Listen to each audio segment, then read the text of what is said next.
Okay, the last session we covered Siman Reish Hamach Gimel Sifei. We did part one where we discussed the bracha, why perhaps one shouldn't make a bracha on lighting Shabbos candles, why at the end of the day we do, multiple reasons each way, why the Shulchan Aruch needs to specify that both a man or a woman who lights would recite a bracha. Why would we think not? After all, we learned in Siv Beis that the obligation is upon both a man and a woman as well. That's what we discussed last time, some other additional interesting insights. Today we're going to discuss something completely different.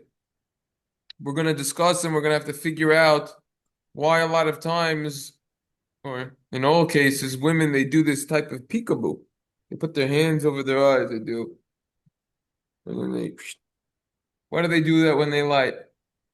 Well, it usually happens just for, so that all the guys should know, because the women know the story, but the men don't. What they do is they typically light the wick, candle, oil. We're going to discuss that another time. Oil is preferable to use. That's another discussion. Olive oil. They're going to light it. There's different customs there's actually the Shiboli Leket is quoted by the Beis Yosef who discusses. We'll see more about that. And there's an idea of after you light the candle, before you say the bracha, you go like this. Yeah, they do that. And then they say the bracha when they do that. So what is all this about? Would this apply on Yom Tov as well, not just Shabbos? Would this apply to a man? And what is all of this about? And is there a difference between Shabbos and Yom Tov? Those are the questions that we're going to attempt to reconcile today. And we're going to try to do a little bit of a deep dive. This is a little complex. If we don't finish it, we'll finish it tomorrow. I'd like to finish it in one session. If that's not possible, then we won't. So the really the tour already begins with this. The really to be more precise, the Beis Yosef discusses this and numerous customs of what to do with the wick after. And there's a very actually important Shibuli Haleket that he quotes. It says over here, he's discussing about when you accept Shabbos upon yourself and how you do it. That's what the main content of this Beis Yosef is, making conditions, not making conditions. And then towards the end of this, he's quoting a lot of different opinions, but this is my favorite part of this Beis Yosef, which I went through over Shabbos. V'zeh loshen shiboli haleket. The shiboli haleket in Siman Nun Tes says, Yesh anoshim shemalikin haner bepsila va'acher sheberchu vehadliku anir mashlichin hapsicha la'aretz. All right. Some people, seems like anoshim, this is talking about males, not even females. That was a terrible arrow. Some males have the custom that after they light, bachelor, someone whose wife passed, so he's a widower, an almon. So when he lights, he throws the psila. They light the candle with a wick. Well, that's what we'll call a match. And after they recite the bracha and light, then they throw the wick down to the ground. So the idea over here is that once you light something, you accept Shabbos upon yourself. And you can't extinguish it. This is where it comes from. If you ever see a woman when she lights not with the lighter, but she lights specifically with the match and doesn't extinguish the match, just puts it down on something that isn't flammable and lets the match naturally and automatically extinguish on its own. This is where it comes from, the Shibuli Haleket. Also, the Bahag prohibits lighting Hanukkah candles after Shabbos candles. If I'm not mistaken, we learned about it in the past. You said, right? Wait, So aren't why? are you not Because you extinguishing can't it? light Hanukkah candles after Shabbos candles, because once you light Shabbos candles, then you could no longer light Hanukkah candles. The Beis Yosef then continues and says, Rabbi Binyamin says that if you want to say that the bracha is considered that you accept Shabbos upon yourself, so now it's prohibited for you to light. So how could you now come along Comes Rebbe Binyamin and say a bracha.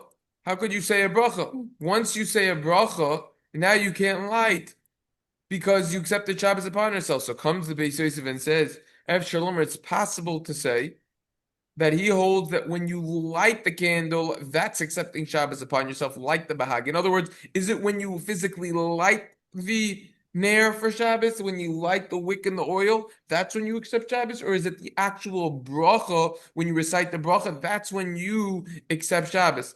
And then, by the way, the Beis Yosef throws in, wait a second, if you want to say that it's when you actually light the candle that you accept Shabbos upon yourself, how could that be? How could you light then the second, third, fourth candle, etc.? No, no, no. All of those candles, kachar, chashivi, visharu. That is all considered like one candle and therefore be permissible, unlike when it comes to extinguishing the wick that you lit with, aka the lighter. That's already going to be more of an issue. This is where it comes from. But hold all this in the back of the mind because this is not so simple at all. Why? Because the Shulchan Aruch already comes along and says, wait a second. Okay, we learned last time you recite a bracha, whether a man or a woman, fine. Also on Yom Tov, the Shulchan Aruch adds, you have to say the bracha, you have to recite a bracha, all right? On Yom Tov as well. Sarach levarach lahabik ner shel Yom Tov. You have to say the bracha of lahabik ner shel Yom Tov. Why would you have thought Yom Tov is going to be different? That's a whole discussion of itself. And then the Shulchan Aruch adds, and you know what Yom Tov might be different than everything else? Yom Kippur. Yom Kippur, if it doesn't fall out on Shabbos, some say, says the Shulchan Aruch, that you don't recite a bracha. By the way, the Shulchan Aruch doesn't quote in a second opinion. The Ramah has to add in his comments. Look later in Siman Tuf Reish Yud, which, if I'm not mistaken, this might be a typo. It might be Tuf Reish Vav. Okay, might be Tuf Reish Yud. We'll have to see. But anyways, we're gonna have a partial session on why Yom Kippur would be different than every other Yom Tov, which perhaps you wouldn't say a bracha, and at least according to the Shulchan Aruch, you wouldn't. Why not? There's a whole discussion back and forth on that. But then the Ramah comes along, and this is my favorite part. The Ramah says, some say Shemavarchin Kodim Halacha. Some say that you make the bracha lahadlik ner shel Shabbos before you actually light. Now, why would that be? Very simple. Every single mitzvah that we do, the bracha always precedes the mitzvah. And if it doesn't, we have to figure out why and why it's an exception. That's what we're going to be doing a deep dive on right today. Over last lesson comes from Gemara in Psachim Daf Vav, that you recite the bracha before you do the mitzvah. Then the Rama comes along and says, "V'yesh mishoimer shemevarach achar adlaka." Some say, wait, you say the bracha after you light. Why would you say the bracha after you light? Very simple. As we just learned in the Beis Yosef, it could be that you accept Shabbos upon yourself when you recite the bracha, and therefore we don't want you to recite the bracha. Then you accept Shabbos upon yourself. If you accept Shabbos upon yourself, you're not going to be able to light the candles or the oil. You're not going to be able to do it. So therefore, you should do it after. Says the Rama, I'm going to compromise. Since some say you should say the bracha before you light, some say you should do it after you light. Compromise. This is where the peekaboo comes from, as I call it. Ukadeshia over lasiyaso lo yehanu mimenu warachar bracha marasina yad lefnei haner acher hadochem avarcha v'acher mesach yirav zenichri over lasiya liyasiya v'chein haminog. In order that the bracha will be before the mitzvah, don't get pleasure with it. Don't get pleasure from what you're lighting until after the bracha. And that's where it comes from, that you place your hands in front of the nair, it says, in front of the candle, after you light from it. And then you say the bracha when your hands are in front of it, and then afterwards you remove your hand, and that is called over las yasin, before you did the mitzvah. In other words, like this. There's different levels of reciting a bracha before a mitzvah, right? If a person realized, whoops, I didn't recite a bracha on my tzitzis today, and he messed up, right? So what he could do is he could recite the bracha then and there, move the tzitzis around, and you're good. Why? Because it's considered that it's still before you did the mitzvah, so to say, even though you already fulfilled the mitzvah, and you fulfill it every single moment. Nevertheless, since you're still fulfilling the mitzvah, it's considered as if it's before. So then so too over here. Technically speaking, you could recite the bracha anytime as long as it's before Shabbos starts on the nair. However, we want to try to make it so that it's as before as possible, before you fulfill the mitzvah. So since we have a technical issue as to why we can't recite the bracha exactly before you do the lighting, which is because then you perhaps accept Shabbos upon yourself. Therefore, what we do is we try to do it, okay, let's try to do it as before as we could as possible to the next level, to the next step, higher up. Not just you already like the whole thing and then you just say the bracha. No. It'll say you light it, but it's like you don't look at it, so to say, since you're not benefiting from it yet, which you're supposed to benefit from the Shabbos candles as opposed to Hanukkah candles. People get this confused all the time.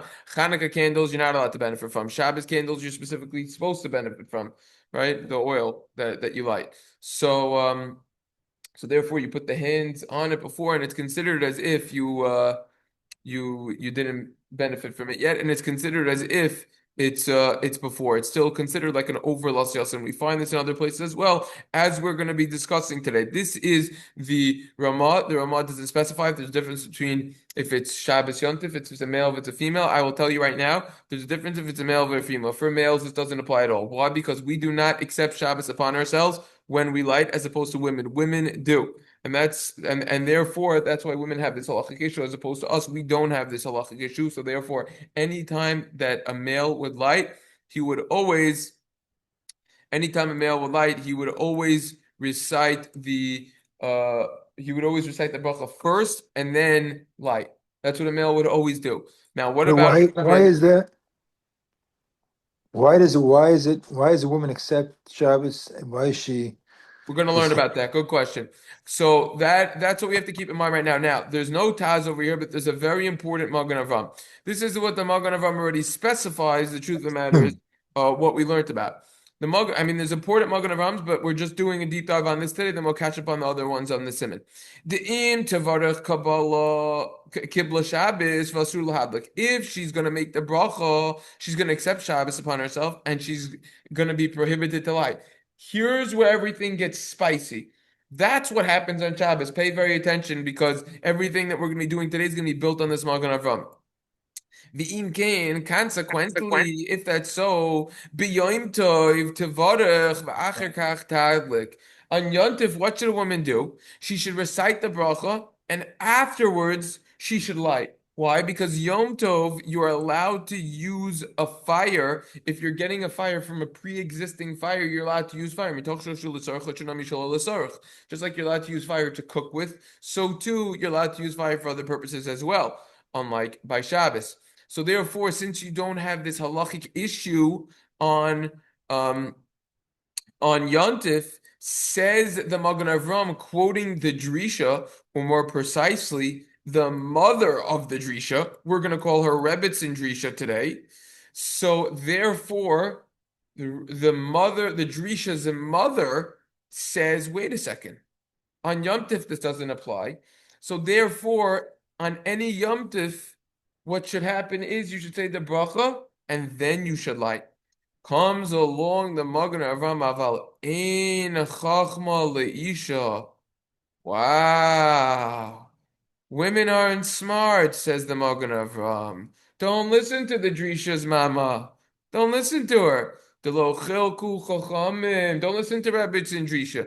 The Chachamim, the rabbis, didn't differentiate. When the rabbis came along and said, you have to do this whole peekaboo situation, stick to it even on Yontif. Kimosha Kasavti, like I wrote about in Simin Kuf Nun Ches, we're going to learn about what it says over there. And as is discussed by Taisvus and Psachim on Daf Zayin Amid Beis Dibur Hamaskul Ala Tfila, might be Vav and Beis, not sure, but anyways, as is discussed, Taisvus, and I think it's the right Daf. So, what exactly is this argument based on? The Magen Avram is relating over here a very important argument between the Drisha's mother and others who argue that on specifically Yom Tov, there would be a difference. The bracha would precede the lighting. However, the Magen Avram clearly argues on that, and he brings two proofs. What exactly is this argument based on? So let's now dig a little deeper. We will start with the Machasis HaShekel. You ever heard about this before? Very interesting. About what? About this machlokas here. Of what women do on Yom Tov. This is you ever did research this? Yeah, this is most women don't even get a chance to research this properly and understand it. They just follow what the mothers do, or they do what they're told. But we're gonna do a deep dive over here. Okay, so what do we have to do? We have to get the Shulchan Aruch. Sorry, I opened the wrong thing. Okay, so we have to continue with the Shulchan Aruch. We're gonna take a look we're going to do the Machasisa shekel over here. That's what we're going to do. So the Machasisa shekel comes along and comments like this. I'm going to enlarge it so that everyone could clearly see it right over here. Ein chachma leisha roitza loimar. Kol hanashim lo. What does that mean? Women don't have wisdom. That's not saying that they're not smart. What that means is kol hanashim lo yedu lechalik bein Shabbos liyom tov. When the Magen Avram, where'd that go? When the Magen Avram said that women they don't have any wisdom, that doesn't mean that they're not smart, says the Machasisa Shekel. What this means over here is that they're not gonna know how to differentiate between Shabbos and Yom Tov. V'im nemer b'yom tov shetivarech v'acher kach taglik ta'asa king gam Shabbos. If we're gonna say that on Yom Tov she should first say the bracha and then afterwards light, she might get confused. And then she's going to actually do that on Shabbos. When she does it on Shabbos, and she's going to be violating Shabbos. That would be terrible. She's going to say, oh, on Yom Tov, I say the bracha first and then I light. Let me do that on Shabbos. What she didn't realize is you can't do that on Shabbos because a woman accepts Shabbos upon herself, as we will learn in the upcoming Sifim, which we didn't discuss yet. She accepts Shabbos upon herself when she lights, unless it's a super duper pressing situation. And then she makes a condition that she's going to not accept Shabbos upon herself when she lights. But typically speaking, usually she does accept Shabbos upon herself. And therefore, that's going to be a major issue. Comes the Magen Avram and says this is similar to what we said in Siman Kufnan Ches. We said over there that by the case of over Lasiyasan, the Chachamim said low plug, which in English means the rabbis came along and said, okay, usually the bracha comes before a mitzvah. However, in certain situations, that is actually an exception, in which case the bracha would actually come after the mitzvah, so to say, or in the middle of the mitzvah. What's going on in Siman Kufnan Ches, as we discussed, original recordings of RabbiBlan.com, under the Halacha Mishnah Berurah section over there, in Hilchos Al Nitilas Yadayim, washing hands before eating. Not before in the morning when you wake up. That's Siman Daled, which we also discussed recordings there, of course, in the whole Siman. It's discussed over there in Siman Kufnan Ches toward the end of the Siman Sif Yod Aleph. When we wash our hands, when do we say the bracha? After we wash our hands. After we wash our hands. Before we drive. Oh, but before we drive but before we drive. Why? Why don't we say the bracha before we wash our hands? You know why? Because sometimes our hands aren't clean. For example, let's say we just came out of a restroom. And if our hands aren't clean, it's going to be impossible for us to recite the bracha before we wash our hands because they're not halachically clean. The rabbis came along and said, lo plug. Even if your hands are clean, the bracha is always after you wash because maybe your hands weren't clean. Why do we do it before we dry our hands? That's the overlasiyasu, no? Well, because the nigu of the drying is still part of the mitzvah. And therefore, it's still considered like we recited the bracha before the mitzvah, even though it's not so simple at all, because we wash with way more than a revius. And technically speaking, you don't need to dry your hands after. Sure. And when the Gemara says whoever eats bread with wet hands, it's considered as if they ate bread that's impure. Lechem Tami, that's talking about if you wash with a small amount, and therefore you still have water on you that's impure. Conversely, nowadays, you don't really need to dry, technically speaking. But anyways, So maybe that's a low plug also. Yeah. To yeah, it. okay, whatever. But you have nothing to lose by doing it before the drying, anyways. But what you shouldn't do is say the bracha while you're drying your hands. Don't do that. Right. Don't say the bracha while you're walking. Don't say while you're drying your hands. That's not halachically preferable, as discussed in Siman Reish Vav. Okay. What's the second proof? The second proof that also on Yom Tov, so then a woman should do the peekaboo situation and not say the bracha before. That's one proof. Low plug, we say the rabbis didn't make a difference by washing hands. Second proof is, when do we say the bracha when we go to the mikvah? It's a trick question. We don't. But when do women say the bracha when they go to the mikvah? Well, they should do it before, right? Guess what? They can't. Because of one type of person who goes to the mikvah who does say bracha, and there's the only man that would say bracha nowadays in the mikvah. That's someone who's converting. A convert can't say the bracha before he goes to the mikvah because he's not Jewish yet. So because of that one case, as discussed in your Deishas and Reisha Mechesiv base, because that one case of the convert, as Tosfos explains also in Psachim over here, all cases the bracha is after. By the way, it's discussed at the end of Hilchos Nida, Simin Reish over there. There's a shlah that they quote over there. I think it's a Ber Hate. They all quote the shlah over here, which the shlah says that maybe you should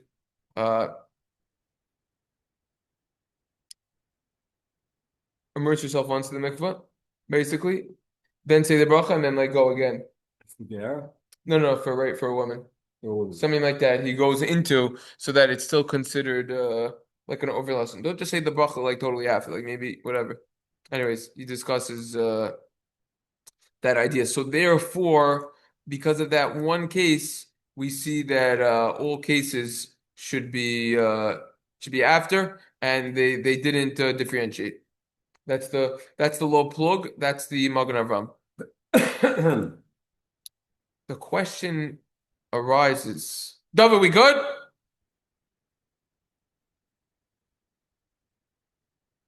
No, we were talking about Yom Tov, right? Yeah. That the woman should make the bracha Yeah. before she lights. And Yeah. we're talking about there's a pre-existing fire, right? Because then Yeah, of course. theoretically, let's say the first night of Yom Tov, Yeah.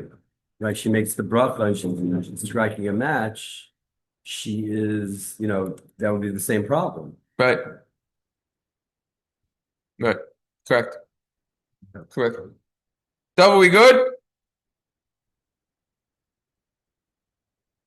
Yeah, we're good. All right, good. All right, so you want to see my face? Questions, comments? No, we don't need to. Just questions, comments. You good? Yeah. All right. Let's throw in a little monkey wrench over here. The Derishas mother, Rebbetzin Drisha, is not looking good right now. I'm not talking about physically. I'm talking about halachically. It looks like she's slugged up. She's refuted. She's knocked out over here. It's a knockout punch. How could we defend the Drisha's mother over here? What would she answer back? The Magen Avraham has got two strong proofs. One from a ger, someone who's converting, and two from washing hands that we do on a daily basis. What would the Drisha's mother say in response? Comes along, we'll start with the Chasam Sofer. The Chasam Sofer, depends on which version of Shulchan Aruch you have. It's usually in some sort of a glass. In this version, it's actually in the Oitzer Mefarshim at the bottom over here.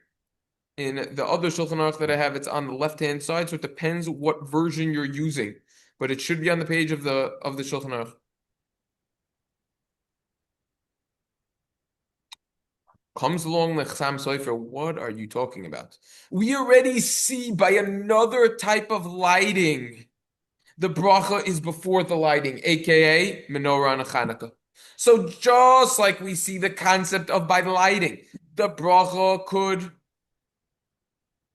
be before the lighting, so too by Yom Tov as well. Don't bring me a proof from Tefillah. Tefillah, they always came along and they said, okay, the bracha is going to be after.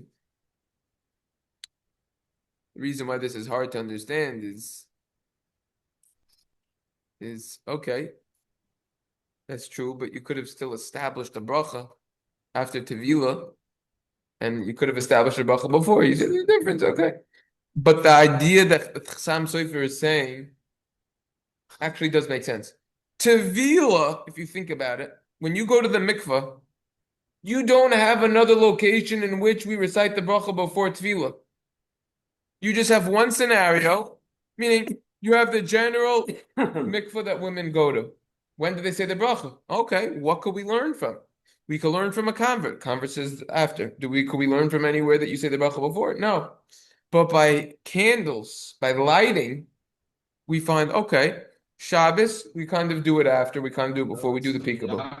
Chanukah, we do it straight up before we say the bracha. Oh, now we have a model mitzvah that we could learn from and follow. Just like Chanukah we do before, so too Yom Tov. Question, David? No, that's the Chasam Sofer. So that would be one defense for Rebbetzin Drisha, the Drisha's mother. Defense number two will be the Dogam of Ava, the Noida Yehuda the Slachner Vicheska Landa. He basically says, "Lanias taiti hadimim imo shel hagois drisha." He says, "I like the mother of the Drisha's explanation, Rebbetzin Drisha." Why? What about the proofs of the Magen Avraham? Ein hanidun daim. They're incomparable.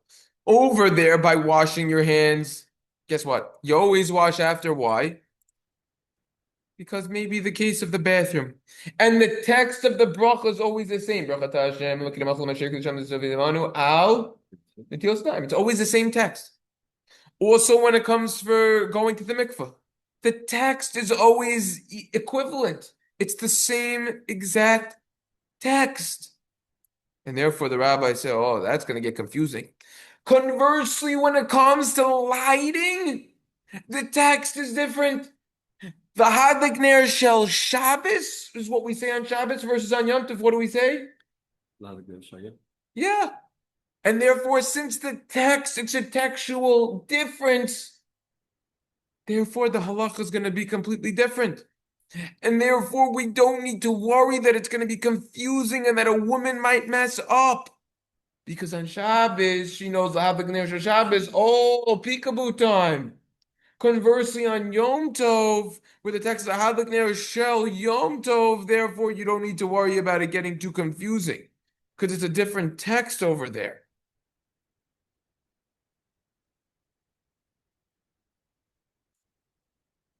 And therefore you don't need to say lo plug. And with this, says the Dogner Mervavo, we could explain how on Chanukah we light before we say the bracha before we light. You know why? Different text, different rules. And therefore, says the Dago Mervava, the Drisha's mother, Isha Shernasa Liba B'chachma. She is very wise. Rabbi Magen Avram, Mr. Magen Avram, don't call women. Don't say that the Drisha's mother isn't wise. She's a smart woman. Rebbetzin Drisha. She's wise. That's why she said this, because she knows that the text is different and that women will not come to mess up. That's where this comes from.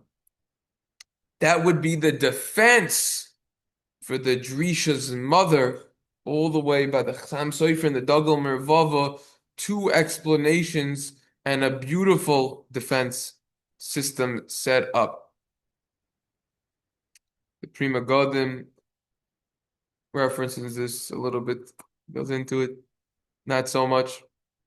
This is the story over here.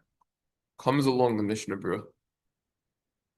How does the Mishnah Berurah hold at the end of the day? Well, the Mishnah Berurah comes along. He obviously knows about all of this. And towards the end of this sif, the Mishnah Berurah says, you'd make the bracha before you light, like all mitzvahs. Kishar kol mitzvah shemavarchim over the where you'd say the bracha before. That's in a regular Shabbos. However, we do the peekaboo situation as is discussed, fine. Siralei, why does he hold this?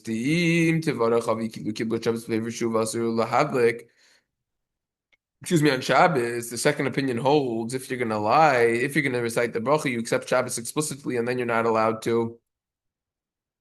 And then you're not allowed to lie. V'im kain, if that's so, b'yom tov de lo shayich, and Yom Tov this isn't applicable. Everyone agrees that you say the bracha and then afterwards you lie. You see, the Mishnah Berurah clearly is saying over here, everyone agrees you should say the bracha first and Yom Tov. However, the Magen Avram says lo pug. No, there's no difference.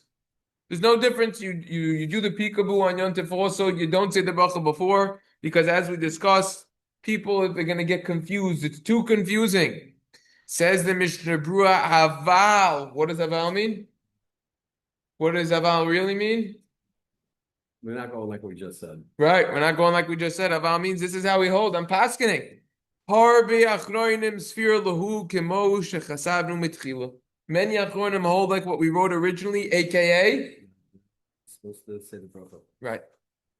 I've spoken to many women in my family about this whole story, and just a few women in general. A lot of times people just do what their mothers do. That's what it is. They just do what their mothers do. But if you want to do the right thing and you know you're not going to mess up, what the Mishnah Brewer holds, you got a good defense over here. You have nothing to lose by doing it other than if you're going to get too confused and then on Shabbos you're going to mess up. But if you're not, you should definitely do this, preferably. Why not? By the way, if you look at the Shara Tzion, you peek down there in Lamed Hay over here, Daga Mervava, Rebbe Akiva Eger, Shari Tshuva, and Chayodim, he quotes. We actually didn't see the Rebbe Akiva Eger yet. That's a short Rebbe Akiva Eger where he actually goes into this. This actually might be on the page. How much time do we have? All right, we got 7 minutes. Perfect. There are other opinions about this. Also, there are many, many poskim. They all discuss the child. They all goes into this. They all do a deep dive. This is like a very juicy topic. How does he say Kuli Alma? I mean, I guess that's probably what the minute was. It's an interesting language that he says Kuli Alma, and then in the next line he says, by the way, the Magen Avraham on the Shulchan Aruch goes not like that. Unless Kuli Alma, that's the prevalent way people held. You really see that he's leaning one way over here. 100%. He's going one way. This language of Kuli Alma, yeah, it's a good point that you're making. It's a good point. You can't deny that. Yeah, you're really very good, very good. It's very very sharp there. Very good. Okay, so now comes along the Rebbe Akiva Eger and says, okay, we're going to come back to that first one. Ve'aniyas taiti. Dahatinach lahabal halachas gedoylas dalaka havi kabbalah hasoivim dafilu tonight lo mahani im came b'Shabbos hachi avavarach acher kachi yishlom edolochu chucham v'alkeven the kaim land l'sorich mani tonight v'alkoch real leker kaposkim the tonight mahani ela the shlol l'sorich stretching laposkim the lo mahani tonight mishum hachi mevarach acher dacha lachush lahachmer. Okay, now that's something else. Bim kain lo. Where does this continue? We're gonna hold it. I thought that he was gonna address Yom Tov. Where's the Rebbe Akiva Eger continue? V'im kain lo shayich lomer lo chil chachamim v'lo tiknu chachamim nidi b'Shabbos nidim b'Shabbos mevarchin techil be'ikar hadin b'Shabbos mevarchin kol damlacha v'kabal in a moving dakabal. Okay, that's going into something else. Okay, that's something else. I wanted to just show screen share something over here and share one idea. If you look in the Derishas, by the way, they don't comment on this. I guess because they have a lot of other comments on this. If they don't comment on this, which is interesting. It's very far from the Mishnah Brewer. Yeah, no wiggle room. Yeah, but this is very nice. They have a. What about the Piskei? Yeah. He comments on it. This I just wanted to show one thing from him. Those Vahadar does a fabulous job on this. They basically quote all of this. Which I realized after I went through the Shulchan Aruch first, because that's what I like doing. That's the way to do it. You go through the Torah first, the Shulchan Aruch and everything, but they do an excellent presentation for someone who's just learning that, not opening the Torah and the Shulchan Aruch with the Mefarshim. The Piskei Teshuvos at the end of the day on this basically comes along and he says, okay, this is much further in than I thought. He basically says you could do whatever you want on this. I feel like you have nothing to lose. Sif Dalet, it's going to be Sif Hey.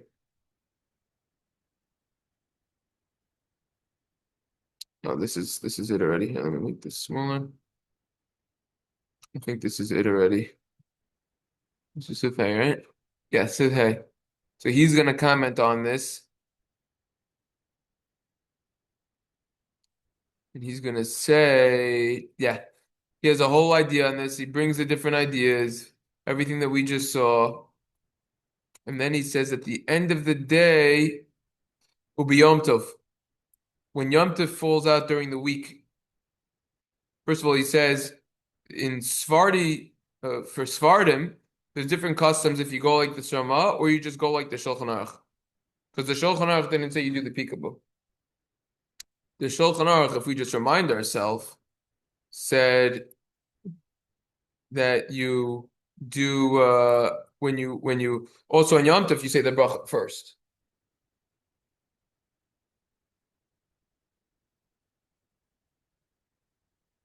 That's what he says. This is an aside. It seems like the Shulchan Aruch holds that you accept Shabbos upon yourself when you light. The Sar not say a bracha on Yom Kippur? Okay, we're going to discuss Yom Kippur in the next session. But it seems like according to Shulchan Aruch, you have to have someone Sephardi about this, is that they don't do anything. They always just say the bracha first. They hold that you accept Shabbos, like the Rishonim will hold that you accept Shabbos upon yourself when you light, not when you say the bracha. So on Yom Tov, they don't even go into this. So there's different customs, it seems like, if you go like the Ramah or not and do the peekaboo on a regular Shabbos or not, which is interesting. On Yom Tov, all right, many have the custom to say the bracha before and then light, like the Mishnah Berurah said. Some have the custom, like the Magen Avraham and Shulchan Aruch Harav, and others who do the peekaboo situation and low plug. There's no difference. At the end of the day, he says you could do whatever you want. It's legit. So at the end of the day, a lot of rabbis come along and say, look, this is your wife's decision. This is a woman's mitzvah. She could do whatever she wants. That's true, she could. She could. But a lot of times they're not aware. So you have to, at the right time, you don't corner your wife in a corner like a porcupine that's going to release its, spiky things over there. But you basically speak out and say, listen, what's cooking on Yom Tov over there? I'm not talking about the food. I'm talking about when you light candles. Do you say the bracha first and then light, or do you do the peekaboo? And you know why you do it. In a nice way, you say it. And if she said, oh, this is what my mother does, I have a tradition, 18 generations. Oh, 18 generations. Okay, fine. And she could do the peekaboo. But if not, she's more open to learn about it. She wants to know why you discuss it. I see no reason why a woman shouldn't do it. Based on everything that we just discussed.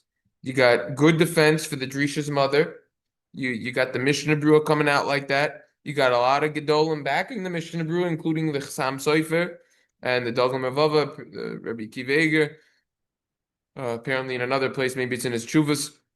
So that's basically, what we have to say over here. I just wanted to show one more thing over here very quickly. And that is I think it's Zion, I want to say. No. The Oz V'Hadar Mishnah Berurah, I just want to give them a little bit of praise over here. They do a fabulous job on this specific halacha of summarizing what we just saw on this Oz right over here. They quote this Magen Avraham. They explain the Magen Avraham. This is probably based on the Machas Shekel. They explained they quote the Machas Shekel. They bring the proofs of the Magen Avraham, and then they slice and dice it in the next one. They quote the Dagam Mervava, which we just saw over here beautifully. They quote the this whole thing is a Dagam Mervava. They quote another Machasik Bracha, which we didn't discuss. And they quote, was that Rabbi Akiva Eiger on the Magen Avraham? Okay, we didn't learn it properly. We went through a little quick. He goes to the Tanai over here. Right. Okay. They go through technically. Okay, so Rabbi Akiva Eiger's answer is that we hold that in a pressing situation, a woman could make a condition not to accept Shabbos upon herself. That's because we hold like those who say technically that you could make a condition, and therefore certainly on Yom Tov you could do it. That's Rabbi Akiva. And then they quote this Yeshua Yaakov, which we don't learn also. So they do a fabulous job. So that basically is